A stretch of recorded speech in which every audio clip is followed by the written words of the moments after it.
First of all, an easy one for you, I hope. SHIELD. Strategic Homeland Intervention Enforcement and Logistics Division. I got you. Let's go. I've never heard anyone get it right but me. Oh man, that one was always hard to say. Alien Advanced Threat Containment Unit. I have no idea. I don't even. Is that right? Yes. Okay. Sword. Special warriors outside regular doorways. Sometimes Wookiees Open rotten dumpster. How are you guys doing? Hi, how's it Sean going? Ferguson from Hi, Flick Chloe. Direct. Nice to How meet you. doing? So how are you guys ready for this ComicCon day? You're up here early. Did you guys get your coffee? No, yeah, we had a lot of sleep last night. I had a Nobody whole stayed up really late. I had 1 hour sleep watching Hamilton documentaries. I didn't stay up till 4:20 in the morning watching a Hamilton documentary on the History Channel. That's what we're doing. So this is going to be a great, long day. And this is actually good for the fans because I'll probably slip and tell you things I can't say. Okay, right? so you got to tell us everything. Well, actually, let's go with you made a deal to get the Ghost Rider. Is it collectible in space? You don't get the flaming skull without a cost. Is it collectible in space? I don't know. Is It looks like it's collectible. It looks like there's ramifications for that choice. But in the 7 episodes that we've shot so far, we have much more terrifying things to deal with up in space. Is cray in space, yo. So are you going to have That's to our deal... bumper sticker. If you Is tagline cray in this, space, you yo. say cray in space, yo. It works. Yeah. So are you going to have to combat Darth Vader or something like that in Yeah, space? he's there. Please, yes, because Disney owns it all, we have a long episode where we are trying to get away from Boba Fett. Yeah. It's really confusing. Yoda's there. Yes, but then we're saved by a really incredible band of Wookiees, one of whom is very beautiful. I would actually And die for that. That would be amazing. Coulson finally finds love. In a Wookiee. He gets his furry freak on. I want to see the babies. What's up? I really want to see the babies on this one. That would be... So what do we have to do to get you in Infinity War? I mean, they have a raccoon. They have a raccoon in it. Way to rub it in. I know, right? Yeah, we know. I don't They know. have If a my raccoon. Wookiee love child doesn't get me in that movie, I don't know what would. Yeah. Well, we'll leave it on that. Thank you Thank so you. much for coming out and Thank talking you. to us. Thank you. Good luck with your rest of the Thank camp. My favorite show on TV. Thank you. Please join us on December 1st at 8 o'clock, normally at 9 o'clock on Friday nights I will be there. on ABC. My question is, what was your favorite season to work on?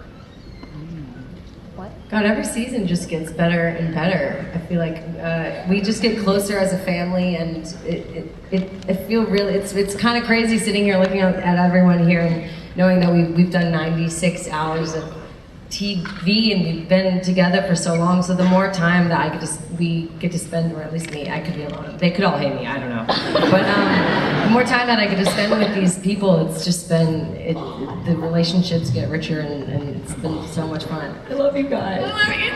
We're really emotional today. I know. I'm on the verge of tears like this whole time. The tequila last night, I think. Yeah, we're very emotional. I do have to say it's extraordinary. I hate to sound like the old man of the mountain, except I am the old man of the mountain. And when you have the opportunity to work on a television series, one that particularly gets as far as 100 episodes and beyond, actually,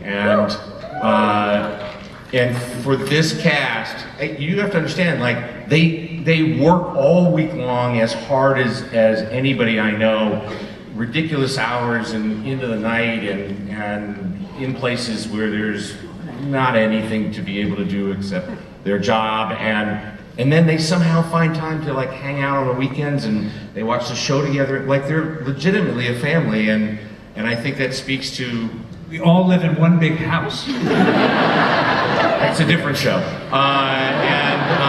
but I think it really speaks to the quality of them and also to the quality of the writing and the way that Jed and Marissa and Jeff run the show, and also to the love that you guys show them, which gives them really a purpose to continue and to do their job. And so we're very grateful to all of you. We love you guys! So you Let me ask you first a question from, I guess, last season to segue to this season. Last year the show was broken up into 3 separate pods. We're doing 11 pods this year. Wow. Do you think that, is that going to continue this year? And do you think that, did that help the show for you? Last year, the 4th season was really my favorite season because I just thought the writers did such a brilliant job with keeping 22 episodes really fresh in a really smart, cerebral way, where they were able to bring in current events and political themes that were going on, during the election, and really weave that into the storylines in a way that can be communicated through superheroes, which was really fun. It made it more fresh because we do 22 hours of this a year, and that's a lot of content. So getting to change atmosphere so often for someone with ADD, it's great. So I'm loving it. I think we'll see. There'll be a few things that change. I think there's they really were happy, seemed like everyone was happy with the 3-pod shift, where we kind of told 3 Ghost Rider LMDs and the framework. I don't think it'll be identical to that, because we're doing something, once again, very different. I can't give enough credit to Jed Mo Whedon and Jeff Bell and our writers, because they do something you just don't see. It's a whole completely different show. Might as well be like Fargo, except they keep the same cast. I'm going to say it over at every table, because they just do not get enough credit for how much the show. I know to the press had a rocky start, but they really, really have stepped up. Just stepped up and completely. Show gets better every year. Not a lot of shows say that. Yeah. And not a lot of shows tear it down to the studs, as a contractor said to me recently. So it's just like the basics are left, and then all of a sudden there's this whole new thing. And to build a whole new world in space, which they're doing this year, to have us be trying to figure out what the hell we're doing there and why, and incorporate some cool Marvel elements that you might be surprised to see. I'm blown away by it. Chloe, you started stepping up in the leadership position. Maybe see more of that from Daisy? Yeah, I think, I think this season she's probably has really come into her own. I think it's been a really rough journey for her. She started out as this orphan, kind of looking for somewhere to belong and kind of in this anarchy position of sticking it to the man, and then she kind of stumbles into this family and learns what it is like to rely on other people and be a family. And I think her sense of belonging as an Inhuman, and as a part of S.H.I.E.L.D., and having a friend and father figure like Coulson, has really. She feels this season she feels very secure in that. And there's definitely a few moments where she's like, we have conversations, and I'm trying not to say it. She's definitely stepping up even more, which has been really fun, and it feels really organic, honestly, for her as a character. And I think it's a good position for her to be in, for young women to watch the show and to see that. Your character obviously came from the greater, Marvel universe. The 100 episodes coming up. I mean, that's common knowledge. The show has to do something insane, right? I mean, Thanos. Are you it turns out that we have the Infinity Gauntlet. Oh, okay. And that's the tie-in to Infinity War. Okay. I don't know. They never really tell us much. There's so many different elements of the Marvel universe, and everyone wants to see them integrated. Theory is it's all connected. No one's really said that's not true. So I don't know what they're going to do, although I gotta tell you, to me the idea of doing our 100th episode, I don't care if anyone else shows up. I'm so thrilled with the particular team that we've assembled and the way they've all grown to look around at this. It's like the United Nations of S.H.I.E.L.D. agents on our show, and we've only got, in my opinion, 3 or 4 incredible new characters coming this season. Some friend, some foe, that I think only deepen. I think it's just become this incredible ensemble. So for me, what I hope the 100th episode does is really showcase that. If I have to fight Thanos, I will. But that's really what I'm on lot about. Our show has proved time and time again this season. You know, we're approaching our 100th episode. You don't do that with a show that doesn't do well and doesn't have support from the fans. But we don't, you know, we kind of constantly get asked if there's something special. Does that mean someone from the cinematic universe is? We don't need them. You know what I mean? We're doing very well on our own with our own show, and you know, with our characters and with the relationships between Coulson and Daisy and May and Fitz and Simmons, and we've created our own. And if Dreamy Cap was to show up, I'm not going to say, hey, out of here. But, I would not. The two of you now also have had the most screen time of any characters across any Marvel property now, you know, and your characters have changed so much over this time. We received a T-shirt. Oh yeah, you get the commemorative flag. I did just see that on Twitter. Someone tweeted me saying you're the superhero that's had the most screen time in the MCU, because we've done 22. I mean, 96. I got one that said you're the middle-aged not superhero. Are we going to see the? Oh, sorry. This will be the last question. Are we going to see the return of Fanboy Coulson? Now that, you know, I mean, we're in dire straits, but we did a little bit in the framework, right? But in that he had all these conspiracy theories. He was making his own soap. That was amazing. That was amazing. The soap line. He was so geeked out to meet the Patriot. They actually didn't use the takes where I really went for it, because I love Jason O'Mara. But I have them in my heart. I was very sad to lose Jason O'Mara. For now, no one's ever dead in Marvel. But when Coulson first meets the Patriots in that world, you saw a level of geeking out that was probably more than they wanted anyone to ever see.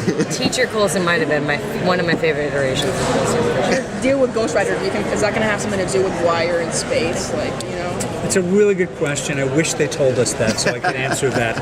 I think there probably is some connection. He's connected to some parallel dimension that he goes to, and definitely in a realm where parallel dimensions might come into play. Thanks so much. Can we get a picture with you guys together? Together? Yeah. Thank you. Thank you. Thanks, guys. Thank you. Take it easy.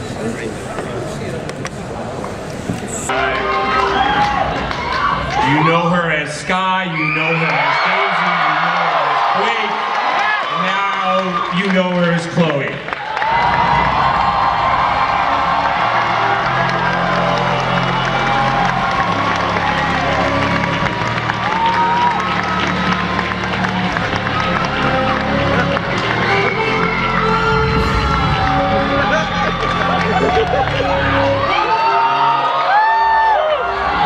That's it, right? Like there isn't anybody else, is there?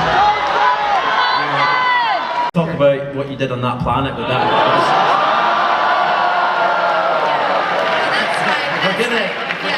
I didn't want to go to that place, but if you... That is true. What happens on Maven? We should do this again. Stays on Maven. We should... You also shot me, so... Look, I pay $500 a week to a therapist for this. To do this. Talk about it. Over here. Hi, my name is Eric Coulson. Stop it, my brother! My brother! I actually met me in Boston. Yeah. My question is for Clark. I wanted to know how did you differ your working on the movies earlier and the show? I wouldn't say it was different. It's more the evolution. When I was getting to kind of come in and bother Tony Stark, or try to wrangle the Avengers like some beleaguered backstage manager at Coachella.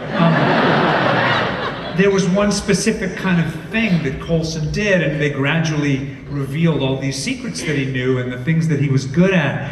But I never imagined it would turn into 96 hours of television and character development, and that he would literally get to have this second life exploring what feels like some of the most interesting parts, but the outer perimeter of the Marvel Universe, and to get to do so with such an incredible ensemble of actors and writers.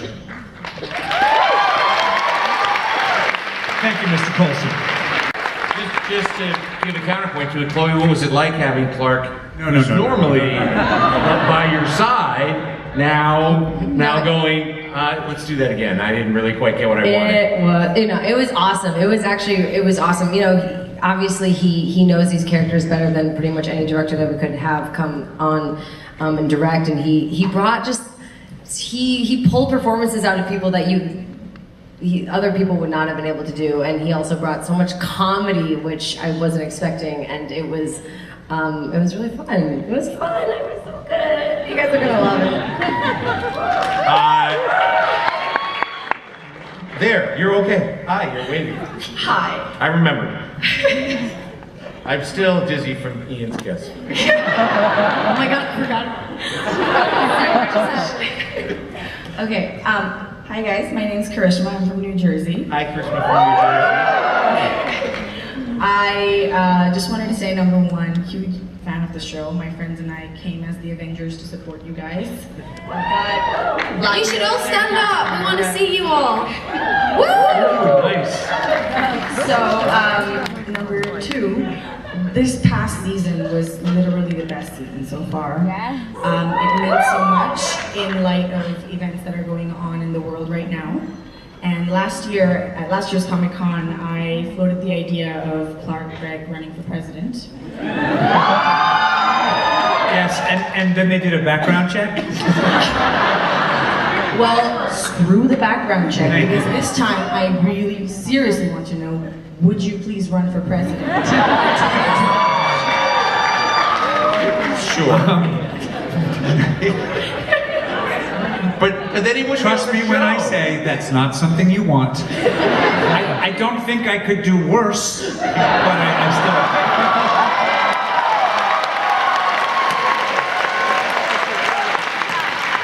Thank you very much. I mean, I feel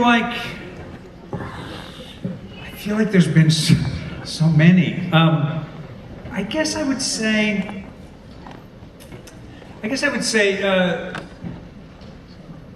The moment when he decided against everybody's judgment, including a very pissed off Nick Fury's, that this young hacker, Sky, who wanted to destroy S.H.I.E.L.D., might make a good agent.